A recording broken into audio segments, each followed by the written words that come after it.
Assalamualaikum warahmatullahi wabarakatuh. Perkenalkan, nama saya Ajijah Silmi Kafah dari kelas 3C Pendidikan Agama Islam. Pada kesempatan kali ini saya akan menyampaikan materi tentang sejarah peradaban Islam di Turki. Tugas ini dibuat untuk memenuhi UTS mata kuliah Sejarah Peradaban Islam Modern.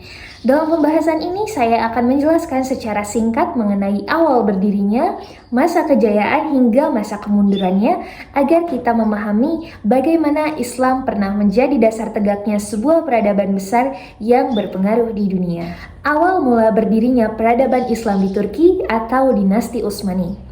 Pada penghujung abad ke-13 Masehi, dunia Islam berada dalam masa yang penuh gejolak. Di kawasan Anatolia, wilayah yang kini dikenal sebagai Turki, sebagian suku Turki yang berasal dari Asia Tengah hidup berpindah-pindah setelah wilayah asal mereka diguncang oleh invasi besar bangsa Mongol.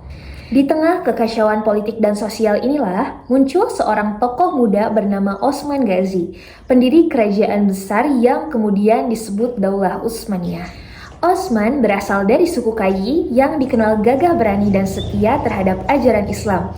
Ayahnya, Ertugrul Gazi, adalah pemimpin suku yang menjalin aliansi dengan Kesultanan Seljuk Rum. Ertugrul dikenal sebagai pejuang Islam yang berperan mempertahankan perbatasan Anatolia dari ancaman Bizantium atau Romawi Timur serta kelompok lainnya.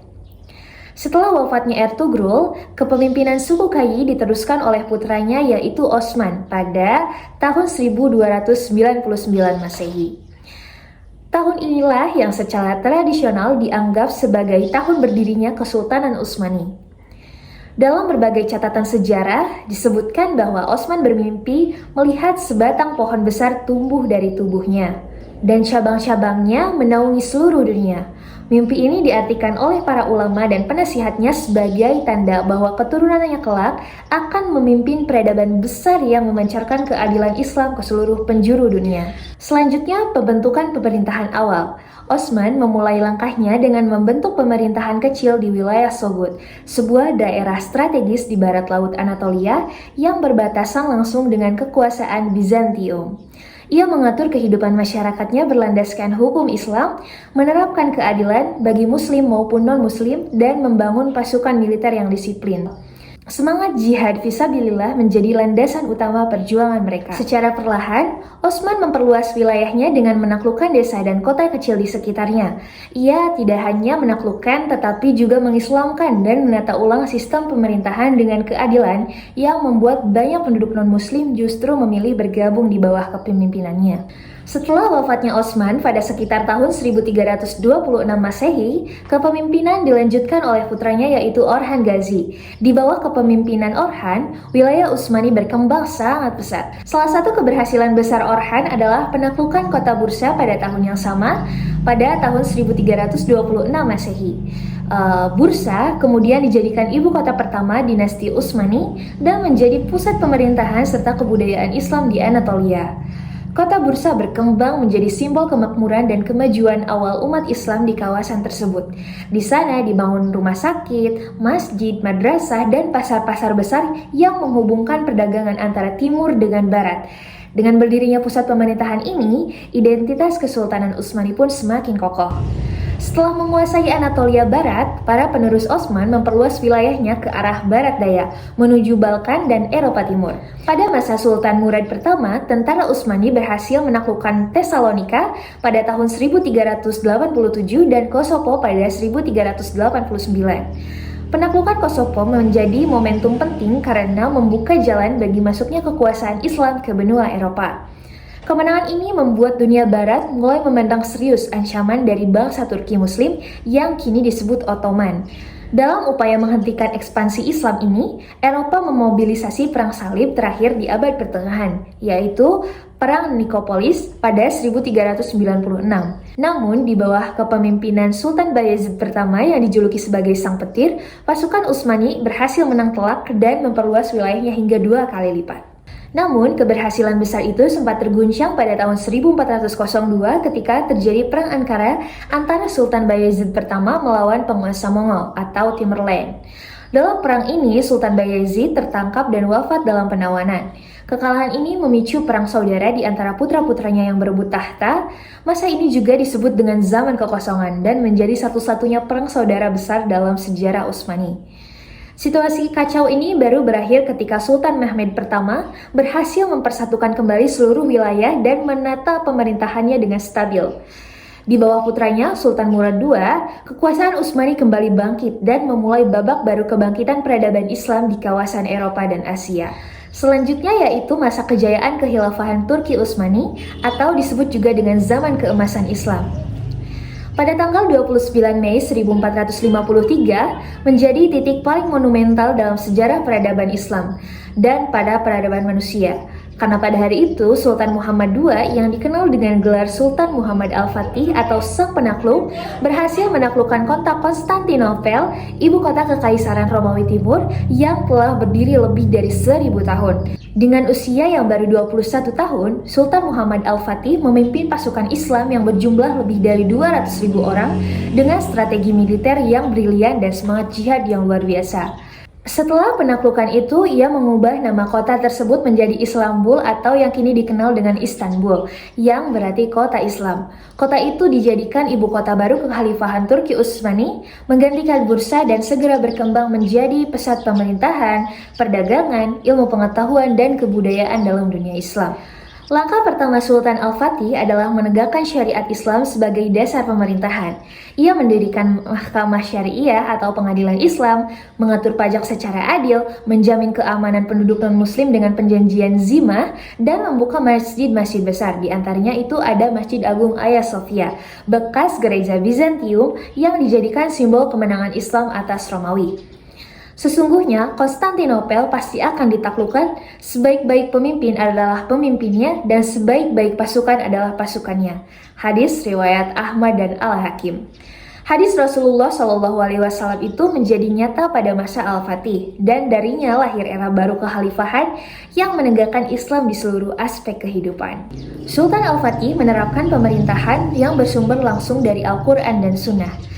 Ia tidak memisahkan antara agama dan politik karena dalam pandangannya Islam bukan sekadar agama ritual tetapi sistem hidup atau mabda yang mengatur seluruh urusan manusia mulai dari ekonomi, hukum, pendidikan hingga hubungan internasional. Ia juga mengangkat para qadhi atau hakim syariat yang dikenal adil dan tidak bisa disuap. Bahkan Sultan sendiri pun pernah diadili oleh seorang qadhi karena dianggap pelanggar hukum atas tanah seorang rakyat biasa.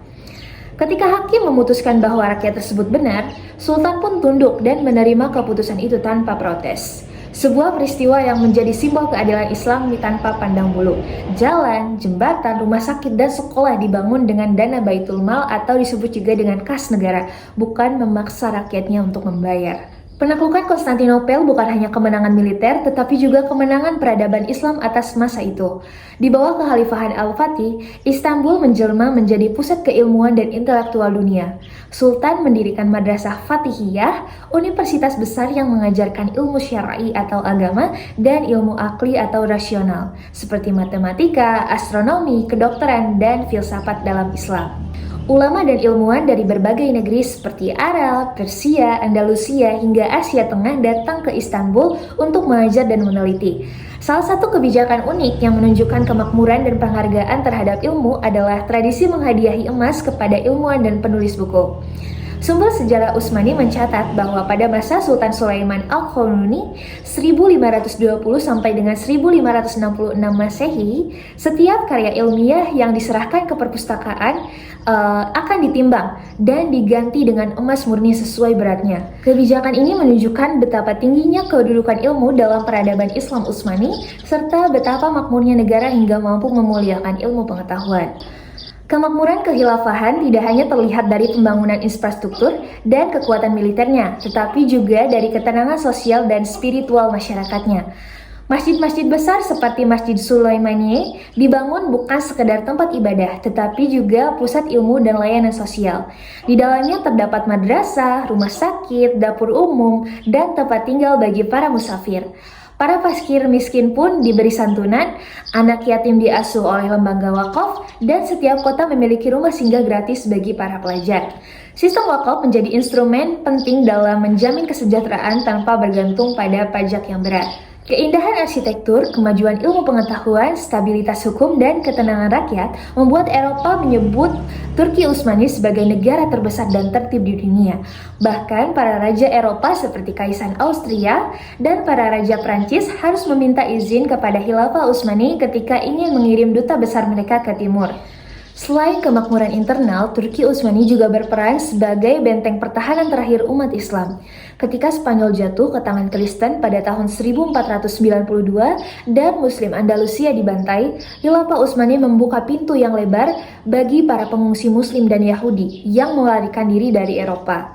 Inilah wujud nyata Islam adalah rahmatan lil alamin yang dipraktikkan nyata oleh pemimpin Muslim pada saat itu. Dengan demikian, masa kekhalifahan Turki Utsmani bukan sekedar kejayaan politik dan militer, melainkan puncak tertinggi penerapan sistem Islam dalam sejarah modern, di mana pada saat itu syariat menjadi dasar pemerintahan, ilmu pun dijunjung tinggi, dan rakyat hidup dalam keadilan dan kesejahteraan. Dan yang terakhir adalah runtuhnya kekhilafahan Turki Utsmani.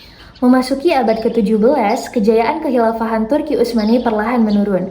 Wilayahnya yang sangat luas membentang dari Eropa Timur hingga Afrika Utara membuat pengelolaan administrasi dan militer semakin sulit.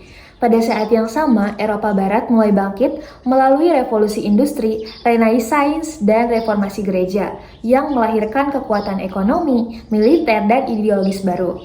Kekhalifahan Utsmani menghadapi serangkaian perang besar melawan Rusia, Austria, dan Inggris, serta pemberontakan lokal di Balkan dan Timur Tengah. Dalam bidang ekonomi, mereka juga kalah bersaing karena Eropa menguasai jalur perdagangan laut global. Sementara itu, di internal pemerintahan muncul korupsi, perebutan kekuasaan, dan lemahnya kepemimpinan spiritual. Umat Islam semakin jauh dari ruh jihad dan tanggung jawabnya.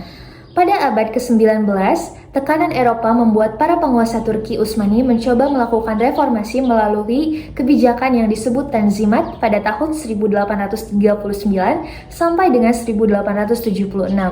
Meski pada masa Sultan Abdul Hamid II sempat dilakukan upaya besar untuk mengembalikan ruh Islam dan mempersatukan umat, namun konspirasi internal dan tekanan eksternal akhirnya menjatuhkan Sultan Abdul Hamid II yang dikenal sebagai khalifah terakhir yang benar-benar mempertahankan syariat Islam secara menyeluruh.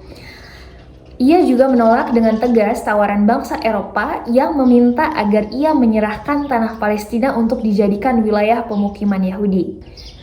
Ia berkata, "Aku tidak akan menjual walau sejengkal pun tanah Palestina karena tanah itu bukan milikku, melainkan milik umat Islam. Umat Islam telah menebusnya dengan darah mereka."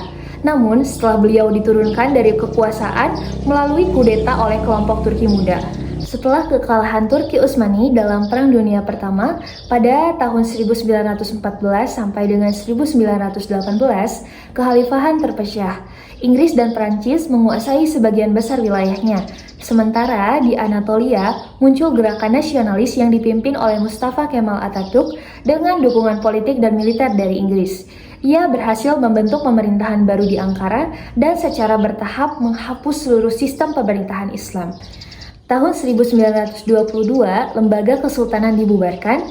2 tahun kemudian, pada 3 Maret 1924, Khilafah Islamiyah resmi dihapuskan, mengakhiri lebih dari 13 abad kepemimpinan Islam global sejak zaman Rasulullah SAW di Madinah.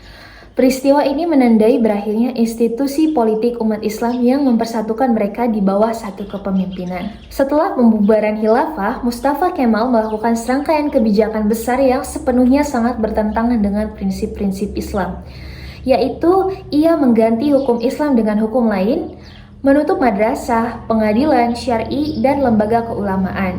Selanjutnya, ia juga mengganti huruf Arab dengan huruf Latin dalam bahasa Turki. Melarang azan berbahasa Arab, azan harus dikumandangkan dalam bahasa Turki. Selanjutnya, ia juga melarang pemakaian hijab dan pemakaian syar'i di ruang publik, serta mengubah Masjid Hagia Sophia menjadi museum. Semua perubahan ini secara tidak langsung memisahkan Islam dari kehidupan dan menjadikan agama hanya urusan pribadi, bukan sesuatu yang mengatur masyarakat secara menyeluruh. Runtuhnya Khilafah Utsmani membawa dampak global yang amat besar bagi umat Islam. Selama berpuluh-puluh abad, kekhilafahan menjadi pelindung utama dunia Islam termasuk wilayah Palestina, Syam, Mesir, dan Hijaz. Namun setelah khilafah dihapus, dunia Islam terpecah menjadi lebih dari 50 negara kecil. Inilah awal dari peta politik modern dunia Islam yang penuh konflik dan keterpecahan. Secara langsung, hilangnya pelindung umat Islam juga membuka jalan bagi pendirian negara Israel di tanah Palestina. Karena ketika Sultan Abdul Hamid II masih berkuasa, Zionis tidak bisa mendirikan pemukiman Yahudi di Palestina. Namun, setelah kekhalifahan dihancurkan, Inggris dengan mudah mengeluarkan deklarasi Balfour pada 1917 yang mendukung berdirinya tanah bagi bangsa Yahudi di Palestina. Dan sejak saat itu, umat Islam tidak lagi memiliki satu kepemimpinan yang melindungi kehormatan mereka. Palestina menjadi simbol luka besar umat Islam sampai saat ini. Sejarah panjang kekhalifahan Turki Utsmani adalah bukti bahwa Islam pernah diterapkan secara menyeluruh dan lahir pula peradaban besar yang memancarkan keadilan, ilmu pengetahuan, dan kemakmuran bagi seluruh manusia selama berabad-abad. Negeri-negeri di bawah naungan Islam hidup dalam ketertiban dan kesejahteraan. Para pemimpinnya menjadikan Al-Quran sebagai pedoman, ulama pun dihormati, dan ilmu pengetahuan berkembang pesat hingga melampaui zamannya. Namun, ketika nilai-nilai Islam mulai ditinggalkan dan ide-ide asing menggantikannya, peradaban itu perlahan hilang. Dampaknya terasa hingga kini, yaitu perpecahan, ketidakadilan, dan penderitaan umat termasuk di tanah Palestina menjadi cerminan dari hilangnya kepemimpinan yang adil. Sekian yang bisa saya sampaikan mengenai sejarah peradaban Islam di Turki. Dari sejarah panjang Turki Utsmani, kita belajar bahwa kejayaan umat Islam tidak lahir dari kekuatan senjata semata, tetapi dari kekuatan iman, ilmu, dan persatuan. Selama para pemimpinnya berpegang teguh pada Al-Quran dan menjadikan sebagai pedoman hidup, Allah memberikan keberkahan dan kemenangan. Namun, ketika umat mulai menjauh dari nilai-nilai Islam dan lebih mengutamakan kepentingan dunia, maka kemunduran pun datang. Oleh karena itu, kita sebagai generasi muda Muslim, mari kita jadikan sejarah ini sebagai cermin untuk memperbaiki diri dan membangun kembali semangat peradaban Islam dengan cara meneladani akhlak para pemimpin terdahulu, yaitu jujur, adil, amanah, dan berilmu. Semoga kita semuanya termasuk generasi yang mengembalikan kemuliaan Islam, dimulai dari diri sendiri, dari sekarang, dan dari hal-hal kecil yang bisa kita lakukan. Kurang dan lebihnya mohon maaf, semoga pembahasan ini dapat menambah wawasan dan menjadi motivasi untuk meneladani masa kejayaan di masa lalu. Amin. Wabillahi taufiq wal hidayah. Wassalamualaikum warahmatullahi wabarakatuh.